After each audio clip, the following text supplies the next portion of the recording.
파리 생제르맹이 8강 1차전 아스톤빌라에게 3대1 완승을 거뒀는데 심지어 아스톤빌라가 선제골을 넣고 파리 생제르맹이 3골을 몰아넣으면서 3대1 역전승이 나왔어요. 그러니까 이 경기가 기본적으로 아스톤빌라가 못했다 라기보다 파리 생제르맹이 너무 잘했다 라고 봐야 되는 경기죠. 기본적으로 오늘 볼 점유율이나 여러가지 지표에서는 압도적으로 파리 생제르맹이 지배를 했습니다. 볼 점유율 75대 25 엄청난 차이가 나죠. 골 기대값도 파리 생제르맹 1.94 아스톤빌라 0.74 차이가 좀 많이 났던 경기였어요. 오늘 이 아스톤빌라가 파리 생제르맹을 맞이해서 굉장히 준비를 잘해왔습니다. 4명의 수비 라인이 있어요. 요 4명의 수비 라인에서 아무래도 파리 생제르맹이 어떤 식으로 이제 경기를 펼치냐, 흐비차와 두에, 그리고 수비 라인에서는 멘데스, 파초, 베랄두가 3백이 되고요. 이때 하키미가 올라오면서 두에가 가운데로 들어가죠. 여기에 파비안 루이스까지 올라갑니다. 그리고 비티냐와 네베스가 수비 라인 앞에 있지만 상황에 따라서 비티냐나 네베스 둘 중에 한 명이 올라가서 이렇게 6명의 공격 숫자가 되죠. 그리고 6명의 공격 숫자가 계속 스위칭이 되면서 한 명이 내려오면서 끌고 내려오면 공간으로 뛰어 들어가고 또 움직이면서 수비 끌고 내려오면 공간으로 뛰어 들어가는 이런 식으로 이제 공격을 많이 하잖아요. 공격 숫자를 많이 늘려놨는데 그 공격 숫자를 계속 스위칭 시키는, 끌고 나오고 침투하고, 이게 파리 생제르맹의 가장 큰 특징 중에 하나인데 이것을 이제 아스톤빌라는 막아내기 위해서 기본적으로는 포백이지만 수비를 할 때 카마라가 한 칸 내려옵니다. 아무래도 5명의 공격 숫자가 기본이니까 수비할 때 카마라가 내려와서 5백을 만들어요. 그리고 오늘 공격형 미드필더에 나와있는 맥긴이 중앙 미드필더를 볼 수 있으니까 카마라가 내려갈 때 맥긴이 한 칸 내려가면서 연쇄적인 이동이죠. 카마라 내려가고 맥긴 내려가고 이러면서 5, 4, 1의 형태, 요 형태를 만들어요. 이게 기본적으로 오늘 아스톤빌라가 이제 포백을 사용하다가 5로 변환을 하는 요런 형태였거든요. 그래서 경기 장면을 좀 보여드리면 파리 생제르맹은 3백을 만들고 있어요. 3백 만들고 하키미 올라가고요. 왼쪽에 흐비차가 있습니다. 그리고 덴벨레, 두에, 파비안 루이스, 중앙 미드필더 2명 중에 1명 네베스가 올라가고 있어요. 그래서 공격 라인에 하나, 둘, 셋, 넷, 다섯, 6명 아주 많은 선수가 요 앞쪽 라인에 배치가 되죠. 그러다 보니까 기본적으로 요 6명의 선수가 사이사이 공간으로 들어갔다가 나왔다가 반복하니까 이 공간을 내주지 않기 위해서 순간적으로 아스톤빌라는 5명의 수비 라인을 만듭니다. 아스톤빌라는 기본적으로는 백5였어요. 근데 여기서 또 재밌는 건 이제 파리 생제르맹이 그냥 가만히 있는 게 아니잖아요. 파리 생제르맹의 장점은 이렇게 공격 숫자를 많이 두고 아까 설명드린 끌고 나왔다가 뛰어 들어가는, 그래서 어떤 형태가 나오냐면 예를 들어서 네베스가 순간적으로 올라가는 순간, 특히나 앞쪽에 기본은 5명인데 5대5를 만들어 놨다가 두에 같은 선수 혹은 파비안 루이스 같은 선수 사이사이에 있는 선수가 내려오면서 수비를 끌어낼 때 네베스가 침투하거나 덴벨레가 침투하거나 이런 식이 되잖아요. 이때 끌려 나오는 것을 안 하기 위해서 수비 라인에서 램지가 하나 더 내려갑니다. 6명까지 만들어요. 그래서 최대한 요 사이 공간을 나오지 않게 만듭니다. 그래서 뛰어 들어가도, 아무리 끌고 나온 다음에 뛰어 들어가도 요 공간을 최대한 주지 않는, 이런 식으로 오늘 아스톤빌라가 백4, 백5, 백6까지, 그래서 수비할 때 보면 6, 3, 1이 돼요. 이런 식으로 이제 아스톤빌라가 철저하게 수비를 잘했어요. 이 장면 보면 기본적으로는 이제 5명의 수비가 만들어져 있죠. 5, 4, 1입니다. 기본적으로 카마라가 내려오면서 5명 수비가 되는 거고, 맥긴이 공격형 미드필더 자리 내려오면서 4명의 미드필더 라인, 이런 형태예요. 근데 여기서 파리 생제르맹이 수비를 끌어내기 위해서 어떤 식의 이제 플레이를 하냐, 일단 여기서는 측면으로 패스를 보냅니다. 그리고 올라가 있었던 파비안 루이스가 약간 살짝 빠지면서 흐비차와 파비안 루이스가 5명의 수비에 2명을 끌어내고 있어요. 그러면 끌어냈을 때 공간이 생기는 거잖아요. 요 공간을 이제 노리게 되는 거거든요. 그래서 이 다음 장면을 보면 흐비차가 볼을 잡는 순간 파비안 루이스도 약간 측면으로 나와주고, 이때 5명의 수비에서 2명의 선수를 끌어냈습니다. 그래서 여기 공간이 생겨요, 사이에. 이때 뒤에 있었던 네베스가 뛰어가기 시작하죠. 근데 그 순간 맥긴이 미드필드 라인에 있다가 한 칸 내려가서 자연스럽게 6명의 수비 숫자를 만들고 있습니다. 뛰어 들어갈 수 있는 공간을 최대한 원천 차단하는 거죠. 그래서 요 다음 장을 보면 6명이 되니까 순간적으로 맥긴이 내려가는 걸 보고 요 공간으로 비티냐가 이번에 올라와요. 그래서 비티냐에게 줄 수 있는 공간이 없으니까 가운데로 패스를 줍니다. 그러면 요 공간이 이제 나올 때 다시 맥긴이 내려갔다가 올라오면서 이 공간을 또 채우는 거예요.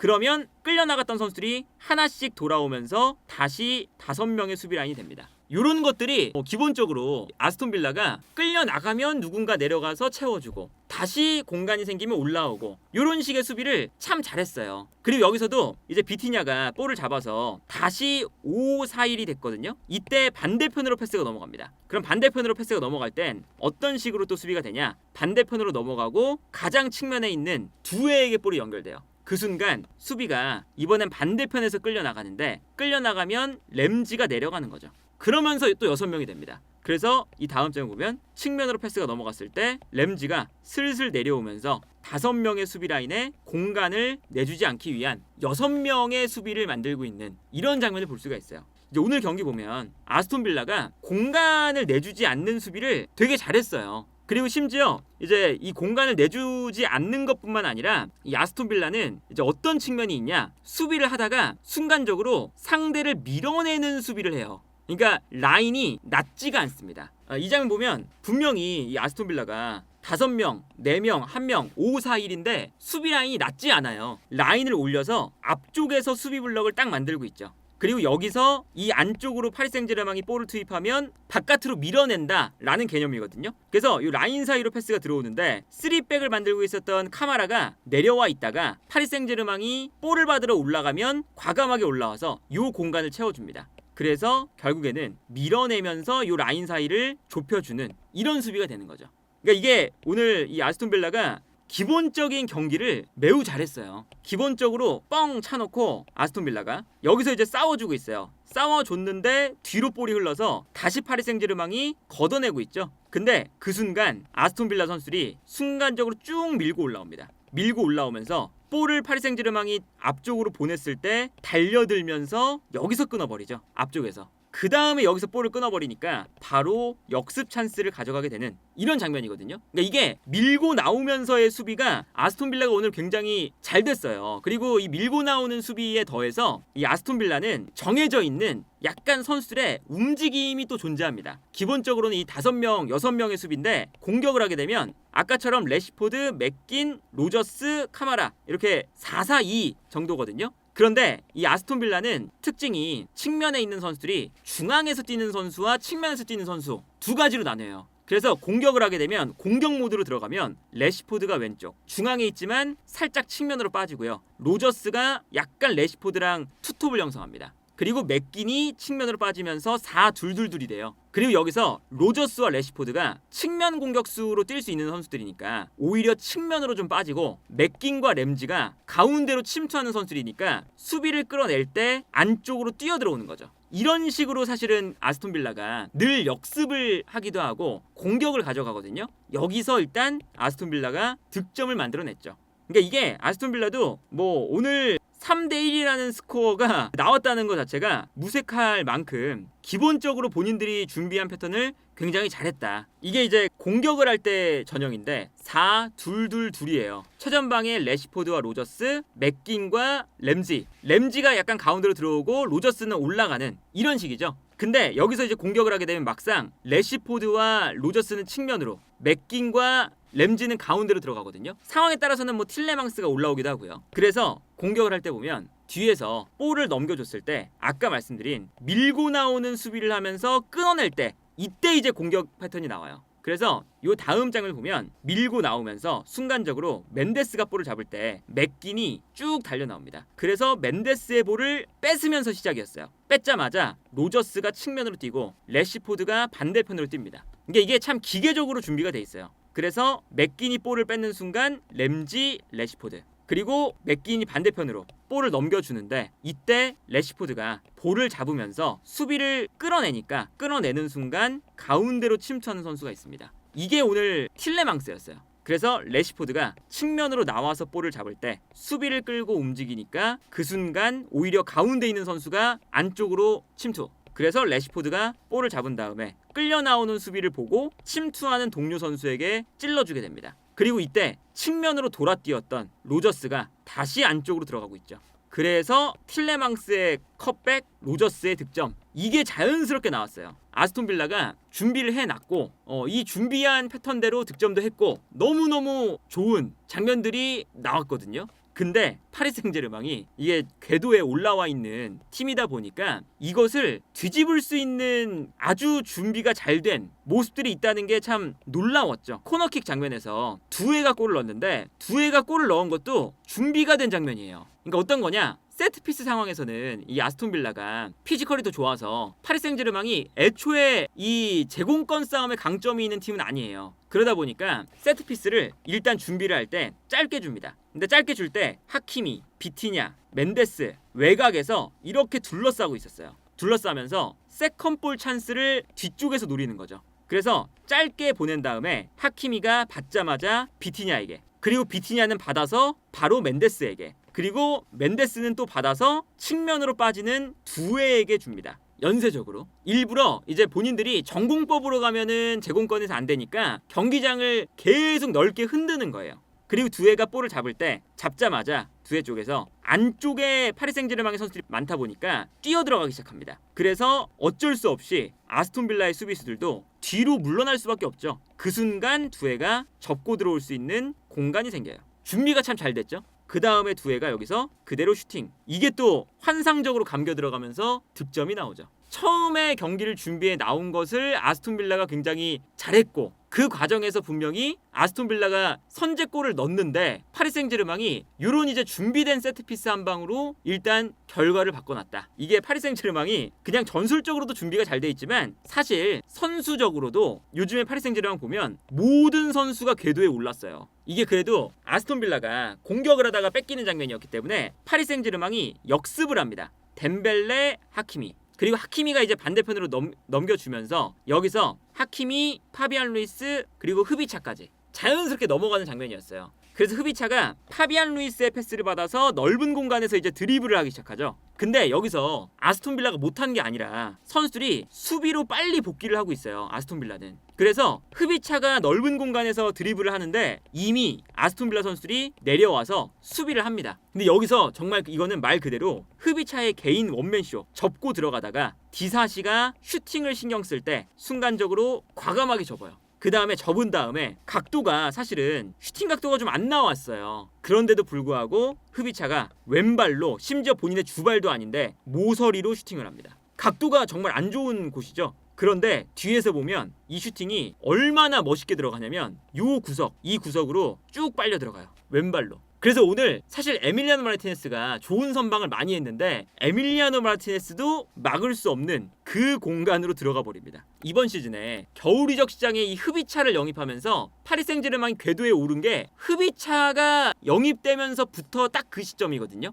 근데 여기서 이렇게 아스톤 빌라가 준비를 잘해왔지만 선수의 개인 능력으로 뭔가 무너뜨릴 수 있다는 거, 이것도 파리 생제르맹이 참 얼마나 최근에 좋은 팀인지, 왜 상승세를 보여주고 있는지 이런 것들을 또 보여주는 장면이다. 그리고 마지막에 이제 아스톤 빌라가 약간은 좀 이제 집중력을 잃었던 게 2대1이 된 다음에 어차피 2차전이 홈이니까 한 골 차이 정도로 끝내고 싶었던 것 같아요. 홈에서 펼쳐지니까. 그리고 2대1 상황이면 이제 파리 생제르맹도 이게 어떻게 될지 모르잖아요. 원정 가면. 그래서 엘리케 감독이 2대1 상황까지는 표정이 그렇게 밝지가 않아요. 되게 진지한 표정으로 경기를 봤는데 세 번째 골이 90분 추가 시간에 터지죠. 만약에 이제 파리 생제르맹이 챔피언스리그 4강전에 간다면 이게 정말 결정적인 골이 아마 되지 않을까 싶어요. 아스톤 빌라가 아까 말씀드렸던 것처럼 라인이 낮지는 않거든요. 기본적으로 4백 그리고 5백이 되면서 오늘은 5-4-1의 형태인데 라인을 어느 정도는 올려서 앞쪽에서 공간을 좁히는 거잖아요. 여기서 공간을 좁히고 요 가운데를 거쳐가지 못하게.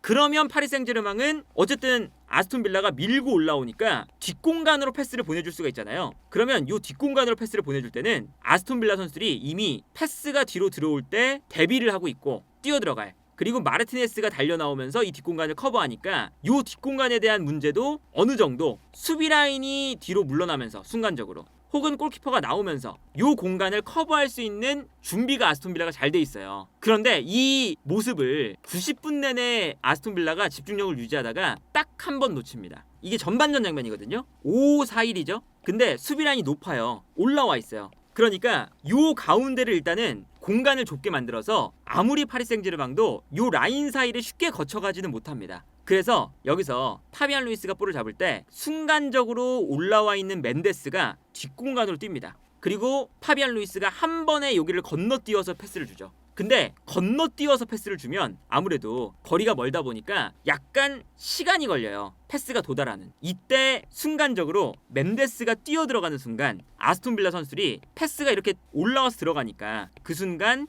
빠르게 뒷공간을 커버하는 거죠. 그래서 멘데스가 뛰어 들어갔지만 빠르게 뒷공간을 커버하면서 여기서 뒷공간을 순간적으로 막아냅니다. 근데 경기 끝나기 직전에 한 번 집중력이 떨어집니다. 딱 한 번. 어떤 장면이었냐? 덴벨레가 내려와서 볼을 잡고요. 덴벨레가 볼을 잡은 다음에 바로 돌아서요. 제로톱의 역할. 그 다음에 돌아서자마자 멘데스가 뛰어갑니다. 뛰어 들어가는 멘데스에게 덴벨레 스루 패스. 이게 주요했죠. 그러니까 여기서 사실 요 라인 사이에서의 공간을 내주지 않는 게 파리 생제르맹의 의도잖아요. 뒤에서 밀고 올라오니까 여기를 못 거쳐가게 하는 게 제일 중요하거든요. 라인이 아무리 높아도 뒤쪽에서 패스가 들어가면 아무래도 패스의 길이가 기니까 라인이 높아도 다시금 뒤로 물러날 수 있는 시간적인 여유가 있어요. 그런데 요 라인 사이에서의 패스를 허용하게 되면 요 라인 사이에서는 뛰어 들어가는 선수를 향해서 빠르게 패스를 줄 수가 있으니까 아스톤 빌라가 대처가 안 되는 거죠. 그래서 요 덴벨레를 마지막에 놓친 거, 이게 아스톤 빌라의 오늘 가장 최대 실수였고, 뛰어 들어갈 때 멘데스가 그냥 한 번에 덴벨레의 스루 패스를 받아서 뒷공간을 무너뜨립니다. 그 다음에 멘데스가 여기서 엄청 침착해요. 공격수처럼 슈팅 각도를 만들다가 슈팅하는 척을 하면서 수비가 달려들어오면서 태클을 할 때, 그리고 에밀리아노 마르티네스가 다이빙을 할 때 한 번 접습니다. 그리고 접은 다음에 유유히 빈 골대에 득점. 이제 파리 생제르맹은 주말 경기가 없어요. 이게 리그왕 차원에서 파리 생제르맹이 챔피언스리그 8강을 그래도 잘 치르라고, 리그에 아무래도 이제 점수가 올라가는 거잖아요. 그러다 보니까 주말 경기를 미뤄줬습니다. 이거는 낭트도 합의를 했고요. 낭트의 회장도 대승적인 차원에서 우리가 경기를 연기해 주겠다. 다만 결승전 올라가면 우리를 그래도 초대는 해주겠지? 이런 식으로 이제 농담을 할 정도로 이제 리그 차원에서도 밀어주고 있어요. 일정상으로도. 그 정도로 지금 파리 생제르맹이 체력 관리도 되는 상황. 리그에서 우승을 이미 했기 때문에 리그를 그렇게 신경 쓰지 않아도 되는 상황. 여기에 더해서 팀까지 궤도에 올라와 있으니까 기본적으로는 파리 생제르맹이 8강전뿐만 아니라 이번 시즌에야말로 챔피언스리그 우승이 가능성이 가장 높아 보이는 그런 흐름이라고 볼 수가 있겠고, 아스톤 빌라는 주말 경기가 있습니다. 그리고 다음 주 중에 홈에서 파리 생제르맹을 만나는데 2골 차이를, 아직은 안 끝났으니까 극복하기 위해서 좀 뭔가 이제 여러 가지 고민을 하지 않을까. 분명히 아스톤 빌라도 오늘 잘했거든요. 그렇기 때문에 오늘 아스톤 빌라가 못한 것은 아니라서 일단은 다음 2차전이 정말 기대가 된다.